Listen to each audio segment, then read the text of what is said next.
আজকে নতুন নতুন কিছু ফিতনা বাইরিছে, এই ফিতনার মধ্যে আপনারা কান দিবেন না, দিবেন? ফিতনার মধ্যে কাজ দিবেন না। অনেকে হযরতে আমিরে মুয়াবিয়া রাদিয়াল্লাহু তাআলার বিরোধিতা করে, আছে না নাই বলেন? আমিরে মুয়াবিয়া রাদিয়াল্লাহু ছেলে হলো এজিদ। এই এজিদে এই কারবালার ঘটনার ট্র্যাজেডির পিছনে আমরা এজিদকে কি কোনো সময় মুমিন কই? এজিদকে আমরা বেঈমান বলি, লুচ্চা বলি, কথা বলেন ঠিক না বেটে?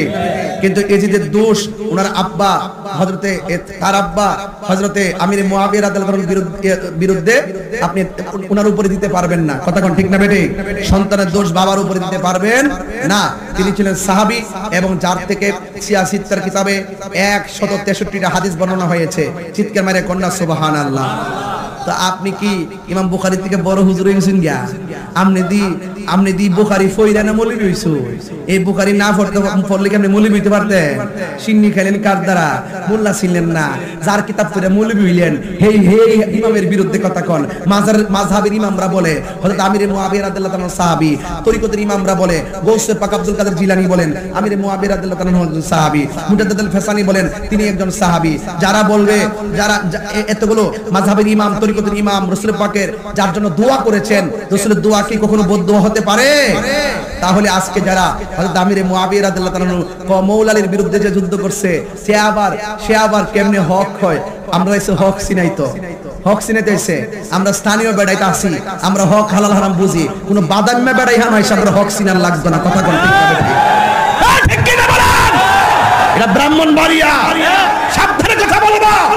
ব্রাহ্মণবাড়িয়া সুন্নিদের আবেগ নিয়ে কোন বহিরের বিশ্বাসের যদি আবেগ নিয়ে খেলা করে, আমরা তার দাঁত ভাঙা জবাব দেওয়ার জন্য প্রস্তুত আছি, ঠিক কিনা বলেন? আমার এলাকার ছেলেদের আবেগ নিয়ে আমাদের বিরুদ্ধে লাগাই দিছে, আমার দেশের ছেলেদের আবেগ নিয়ে আমাদের বিরুদ্ধে লাগাই দিছে। ওরা কেমন দান্ত হয়ে গেছে, এক প্রতিবন্ধী ছেলের কাছে বাবা বন্দী হয়ে গেছে গা।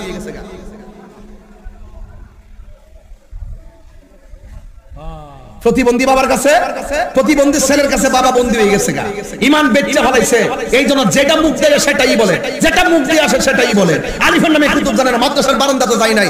আমাদের বিরুদ্ধে কথা বলে 5 এ 6 এ ফুলাম পড়ে, ইতিহাসের কিতাব পড়ে পড়া পেস্ট করে আইন না, গুগল থেকে সার্চ করে সাইডাতে কুরআন হাদিস বুঝে না। আমরা সামনে এসে কথা বলে, এই বেটা বুঝানি সাথে যদি কোনো বেটা থাকে আমিরে মুয়াবিয়া রাদিয়াল্লাহু তাআলা সাহাবী, আমি তাহিরি প্রমাণ করব, আমি তাহিরি প্রমাণ করব। যদি কেউ মায়ের সন্তান থাইকা থাকে, আমি 10 লক্ষ টাকার চ্যালেঞ্জ আবারও করছি চেয়ারম্যান সাহেবের সামনে রাখা, যদি থাকে কেবল কেউ তোমার বাপ নিয়া সুলতানপুর মাঠে বসো। আমরা চাপার জোরে দরবার লাগাইতে কথা বলি না, আমরা মীমাংসার জন্য কথা বলছি। আমি সমাধান করব, যদি আমি প্রমাণ করতে না পারি 10 লক্ষ টাকা দিব। আমার মুরিদান যা আছে 1.5 লাখ সব লইয়া তার কাছে মুরিদ দেব।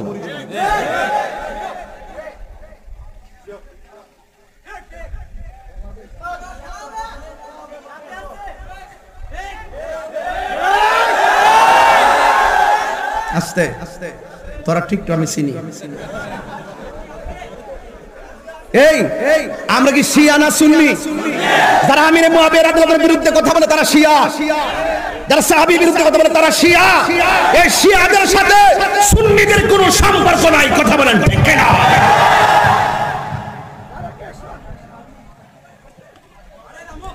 পরিষ্কার কথা, আমি আবারও বলছি, পরিষ্কার কথা হইলে আমার বুঝায় নাও, নাইলে তোমরা বুঝা আসো। বড় হুজুর হইলে কি দিব? সাহাবীর বিরুদ্ধে কথা বললে উত্তর ফাকরি লাগাইলে বড় হুজুর দিবগা। সাবধান, আগে বালা আসিন, এখন বেমান হয়ে গেছে। কিটা করবেন? বালা আসিন তো, যখন আসিন সালাম করছি, ওহন গেছে গা হিডা হইয়া। হ্যাঁ, ফুত একটা হইছে শিয়া, ইডার পিছনে সমর্থন দিয়ে নিজ হয়ে গেছে কোন শিয়া, কথা কোন ঠিক না বেঠে? বাস পরিষ্কার কথা। আগুন দিছ জায়গা মতে, বেঙ্গুলের মধ্যে আগুন দিছ, তসনস হয়ে যাইবা। সাহাবীর বিরুদ্ধে কথা বইলা কেউ টিকে থাকতে পারে নাই, কথা বলেন ঠিক না বেঠে? আমার সঙ্গে কে কে আছেন হাত তোলেন। ইনশাআল্লাহ যদি ডাক দেয় আপনাদেরকে পাওয়া যাবে। এই উজানি শেরের বেড়ায়, এই উজানি শেরের পোলাপান, যদি কখনো শিয়া বিরোধী আন্দোলনে ডাক দেওয়া হয় তোমাদেরকে কি পাওয়া যাবে? দরকার কি কল দিছি, দরকার কি কল দিছি। যদি আবার শিয়াদের বিরুদ্ধে ডাইরেক্ট কল দেওয়া হয় তোমাদের কি পাওয়া যাবে? এরপরে তিনি নামাজ পড়া বুঝায়া গেছে, কারবালার জমিনে এরাও নামাজ পড়ছে, এরাও মুসলমান ছিল, আমরাও নামাজ পড়লাম, তিনিও নামাজ পড়ছে, তিনিও মুসলমান ছিল। ইমাম হুসাইন নামাজ পড়া বুঝায়া গেছে, এরা যদিও নামাজি কিন্তু তারা মুনাফিক। আমি নামাজ পড়া বুঝাইয়া দিয়া গেলাম এদের নামাজ আর আমার নামাজ এক নামাজ না। এরা করছে আওলাদে রাসূলদের সঙ্গে বেঈমানি গাদ্দারি, এদের নামাজ আল্লাহর দরবারে কবুল হবে না। আর আমি আমার মদিনার নানাকে আর আল্লাহকে খুশি করতে যাইয়া হকের পয়দানে শহীদ হয়ে যাচ্ছি। এই জন্য আমি তাদেরকে আলাদা নামাজ পড়া বুঝাইয়া গেলাম। এরা মুনাফিক আর আমার রাস্তাই হলো আমার নানা জানের প্রেমের রাস্তা। কথা বলেন ঠিক কিনা? আমি কি বুঝাতে পারছি আপনাদেরকে? আমি কি বুঝাইতে পারছি? তাহলে হাত তুলে বলুন নামাজ দরকার আছে না নাই? আছে না নাই? তো এই জন্য আমাদের দেশে যে শিয়ারা আছে নতুন করে গজাইছে, এদের সাথে কি আমরা কোনো সম্পর্ক আছে? সম্পর্ক আছে? ময়ূরনা ময়ূরনা রে জয়নাল, তুমি জয়নাল ময়ূরনা, হায় রে তুমি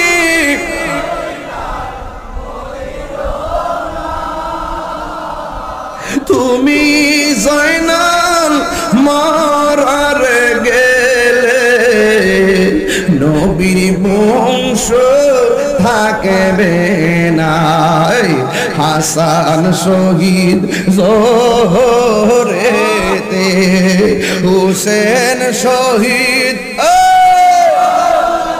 হায়রে হুসেন,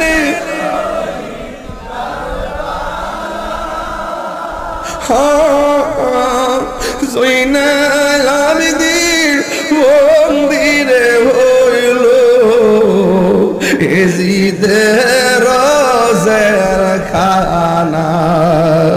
জৌরে দুলদুল কইরে খবর, আমার মাইজে মোর কান্দে না, হায়রে মাইজে মোর খুলি জামুর ফাটিয়া যাই গো, বলিতে তার ঘটনা। আকাশে কান্দে বাতাসে কান্দে, কান্দে দরিয়ার পানি।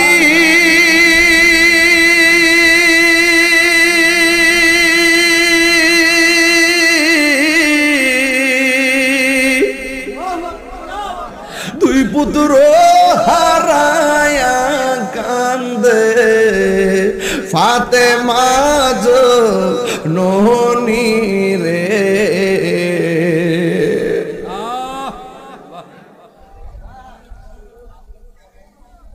হায়রে আমার সোনার চন্দ্রমণি।